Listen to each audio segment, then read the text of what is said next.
भक्ति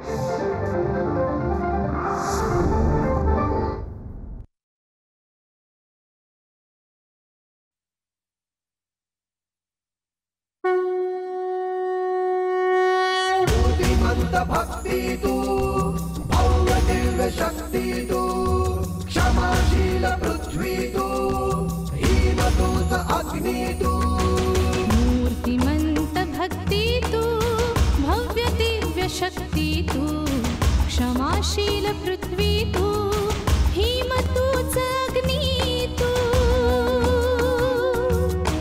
तरी तुझ्या पदरा दुःखाचे आंदणा तरी तुझ्या पदरा दुःखाचे आंदणा असे तुझ्या क्षितिजास रूढींचे कुंपण असे तुझ्या क्षितिजास रूढींचे कुंपण रूढींचे कुंपण रूढींचे कुंपण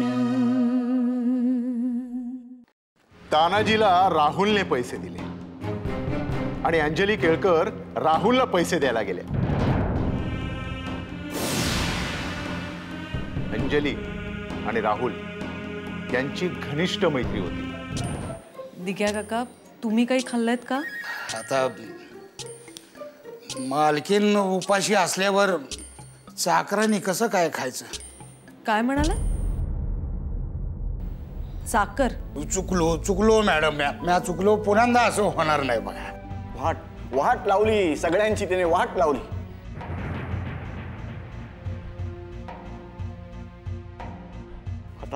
आता उद्या उजाडेपर्यंत बघ सगळं कसं पेटलेलं असेल सगळं।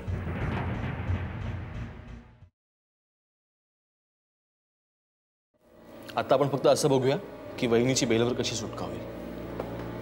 अरे बाबा आलास का? काय बोलणं झालं का वरिष्ठांशी? काही बातमी? हा, रिपोर्ट्स यायला सुरुवात होईल आता।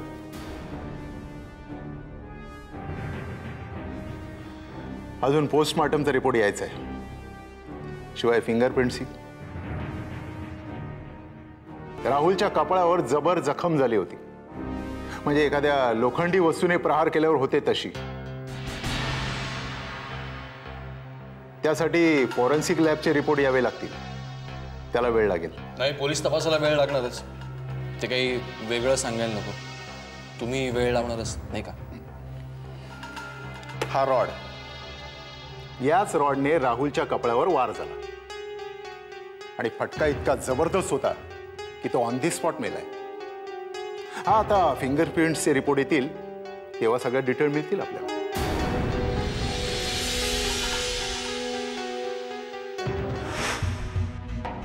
आणि मग प्रकरण गळ्यापर्यंत येतात।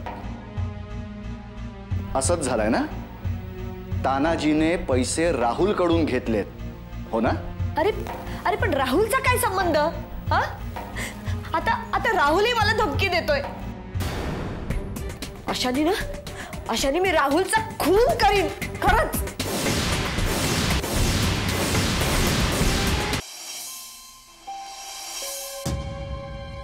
बाहेर आता काळोख दाटून आला असेल। माझ्या आयुष्यात आता काळोखाचं साम्राज्य राहणार। तुरुंगाच्या काळ्या डोहात अशीच मरणाची वाट बघत श्वास घेत राहायचं।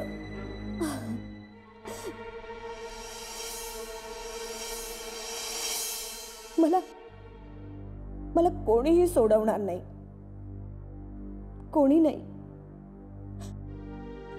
अमर पण नाही।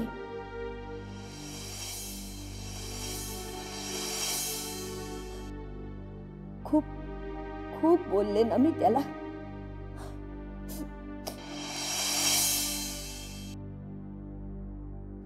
सगळ्यांनाच, कारण मला खूप हवं होतं आयुष्याकडनं। खूप मिळवण्याच्या अभ्यासात जे होतं तेही घालवलं मी पेक्षा इतरांनी। कधी माझी मुस्कटदाबी करून अमरनी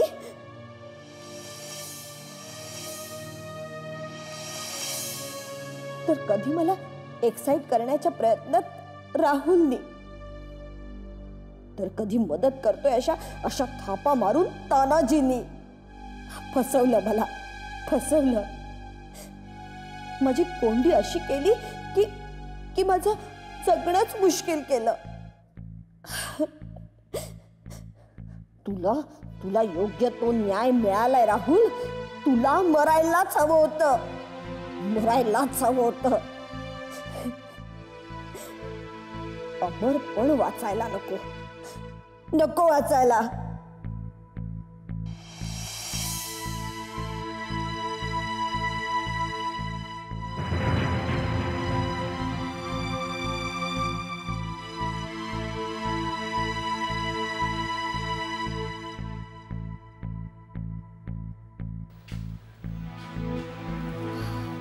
अंजली, तू काळजी करू नकोस. मी, पुरू, बाबा, आम्ही सगळे आलो इथे. हो?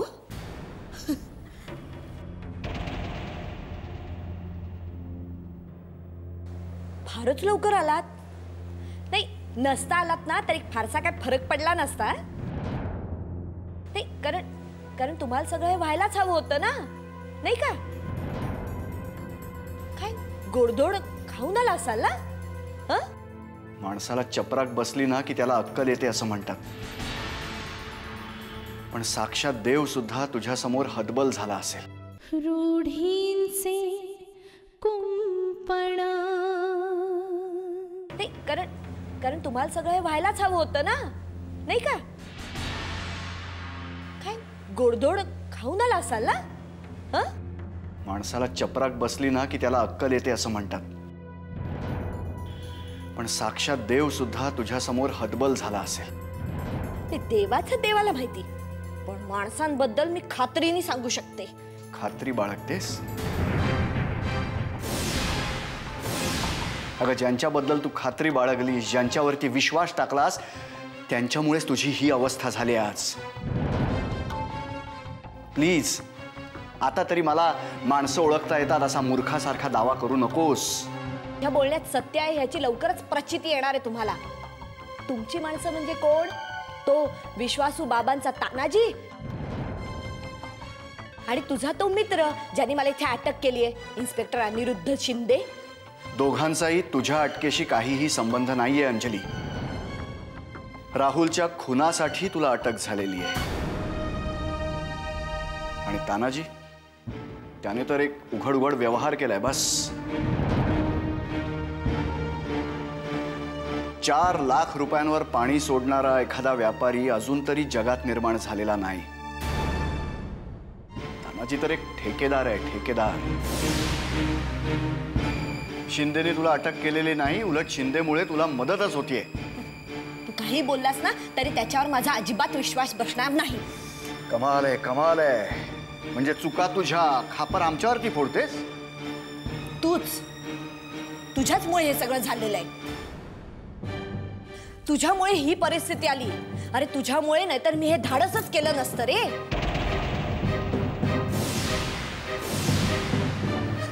तू जर बाबांनी 4 लाख रुपये दिले, त्याच्या आधी जर 4 लाख रुपये मला दिले असते ना तर ही वेळच आली नसती, कळलं? ही शोभाच झाली नसती.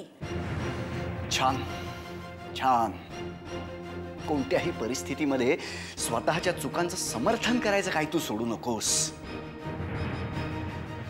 तू तू तू ते जे काही करतेस, वागतेस, बोलतेस, सगळं करेक्ट असतं ना? करेक्ट नाही. आम्हीच वेडे आहोत, आम्हीच वेडे आहोत. जरा स्वतःची अवस्था बघ अंजली. खुनाच्या आरोपाखाली या जेलमध्ये अडकली आहेस तू, तरी सुद्धा जीभ काही तुझी थांबत नाही वाटेल ते बोलायला. आम्हीच वेडे आहोत. आम्ही दिखावा करता यावा लागतो बाबा, नाही तर लोक तोंडात शेण घालतील ना. नाही म्हणजे एवढी अटक झाली सुनेला तरी सासरची माणसं गेली नाही. धन्य आहे देवा, धन्य आहे. नाही, तू निर्माण केलेली अनेक सॅम्पल्स मी आजपर्यंत पाहिलेत, पण हिच्यासारखं आजपर्यंत पाहिलं नाही. वा. अरे मग आलास कशाला रे इथे मरायला? जा जा, तू तयारी कर दुसऱ्या लग्नाची. मी फासावर लटकणार, नाहीतर फार तर फार काय मला जन्मठेप होणार. तू एखादी छानशी मुलगी बघ, लग्न कर, जी 2 वेळच्या जेवणाच्या व्यतिरिक्त अपेक्षा कसली ठेवणार नाही. बस अशी मठ्ठ निर्बुद्ध मुलीशी तू लग्न कर. काय 1-2-4 मुलं होतील, थंडगार आयुष्य जगत राहा. नाही, जग जाते पुढे, तुम्ही तिथेच राहा प्रोफेसर. फार फार वाईट बोलतेस तू अंजली, फार वाईट बोलतेस. अगं इतके वाईट विचार कसे आहेत तुझे? आता तरी जरा विचार करून बोल प्लीज. अगं इथे सगळेजण तुझ्या सुटकेसाठी प्रयत्न करतायत आणि तू मात्र सगळ्यांबद्दल वाईट बोलतेस, त्यांच्यावर तोंडसूक घेतेस. असं बोलू नये ग अंजली, असं वागू नये. अरे कधी कळणार तुला की आमचं तुझ्यावरती खूप प्रेम आहे, मनापासून प्रेम आहे अंजली. आज इतकी भयानक परिस्थिती उद्भवली, यात फक्त तुझीच चूक आहे, तरी सुद्धा बाबा पुरू केवळ तुझ्यासाठी मदतीला धावून आलेत. माझ्यासाठी नाही, माझ्यासाठी नाही, पुरूसाठी, पुरूच्या इज्जतीसाठी. नाही, मी मेले तरी कोणाला त्याची पर्वा नाही, पण तुमच्या नावाला बट्टा लागेल ना, म्हणून तुम्ही आलात. तुला काय फुशारकी वाटते काय ग याच्यात? हा, लाज नाही वाटत तुला की तुझ्यामुळे सगळ्यांना त्रास होतोय? खंत मिंत काही वाटत नाही तुला? आलास ना मूळ पदावर. माझ्यासाठी नाही आलात, स्वतःच्या इज्जतीसाठी आलात. मला त्याची अजिबात गरज नाहीये. जा रे जा, तुम्ही दिवाळी साजरी करा, सडू दे मला या तुरुंगात. जा म्हणते ना मी, जा.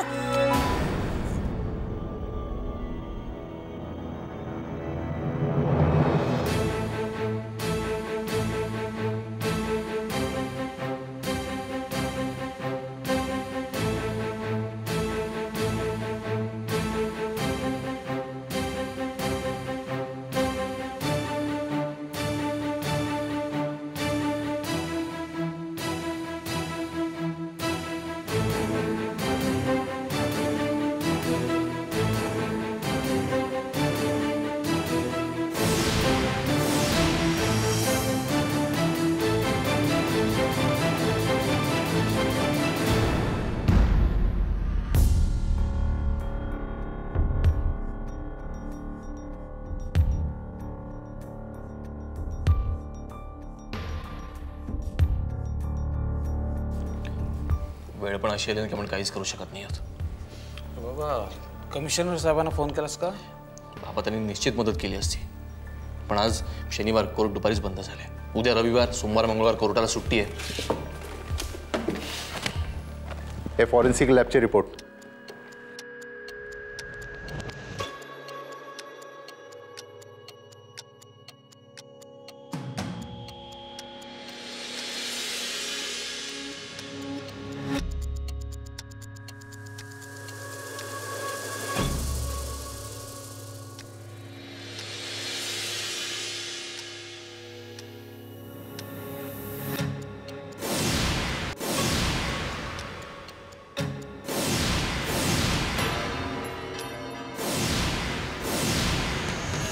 झाली खात्री?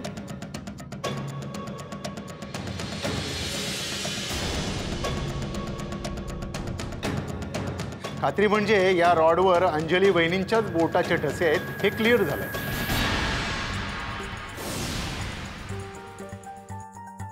आणि पोस्टमॉर्टमच्या रिपोर्ट प्रमाणे कपाळावर जबर आघात झाल्यामुळे मृत्यू झालाय हेही क्लिअर झालंय. रूढींचे कुंपण. खात्री म्हणजे या रॉडवर अंजली वहिनींच्याच बोटाचे ठसे आहेत हे क्लिअर झालंय.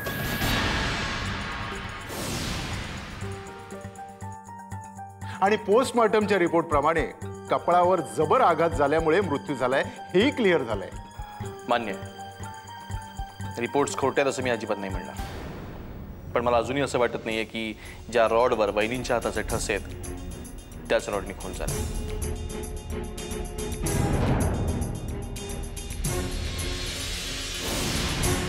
कदाचित वार करणाऱ्यांनी एखादा लोखंडाचा दुसरा दंडा वापरला असेल किंवा कोणीतरी दुसऱ्यांनी वार केला असेल. फक्त ते पुराव्यानिशी सिद्ध करावं लागेल. राहुलच्या बिल्डिंगच्या चौकीदाराचं स्टेटमेंट आहे की अंजलीचं तिथे जाण्यापूर्वी तिथे कोणीही आलेलं नव्हतं. स्वतः राहुलच 1 तासापूर्वी तिथे आला होता.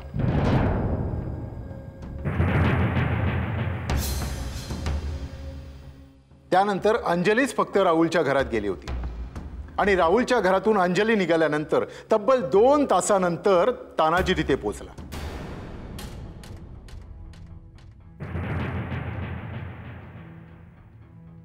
कोणी दरवाजा उघडत नाही म्हटल्यानंतर सगळे गोळा झाले. त्यानंतर पोलिसांना बोलून दरवाजा तोडण्यात आला आणि तेव्हा आत राहुलचा मृतदेह मिळाला. तानाजी राहुलकडे कशाला गेला होता? त्यांच्यात काहीतरी पैशाचे व्यवहार होते म्हणे. मग तानाजीचं स्टेटमेंट असेलच ना? तानाजीचं नाही, केस लागेल त्यावेळी बघू. शिंदे, माझ्या मते या केसमधला सगळ्यात महत्त्वाचा साक्षीदार आहे तानाजी. आणि अंजलीला अटक करण्यापूर्वी तुम्ही तानाजीचं स्टेटमेंट घ्यायलाच हवं होतं. तानाजी दिसतो तितका साधा माणूस नाहीये. पैसा आणि व्यवहारासाठी जीवावरची भांडणं होतात. शिंदे, तुम्ही तानाजीला ताबडतोब बोलून घ्या. मी नंबर सांगतो, घ्या. बोला. 9824 592780.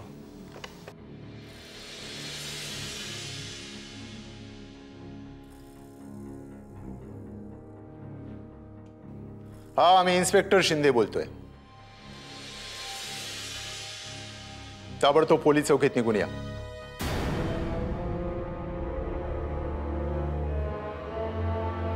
हो हो.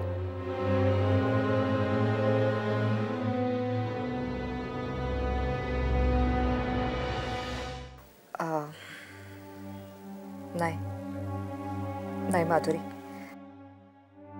अजून तसं काही कळलेलं नाहीये. पुरू आणि अमर तिथेच गेलेत म्हणजे धावपळ तर चालूच असणार ना. आणि पुरू तिथे गेलाय म्हटल्यावर नक्कीच सूत्र हलणार. अगं, सुरळीत होणारं प्रकरण असताना तर ते तिथल्या तिथेच दाबलं गेलं असतं. जेव्हा संशयित गुन्हेगार म्हणून नॉन बेलेबल वॉरंट निघतं ना, तेव्हा ते प्रकरण खूपच सिरियस असतं याची कल्पना आहे मला. पण मला एक गोष्ट कळत नाही, पोलीस असा आरोप करूच कसं शकतात?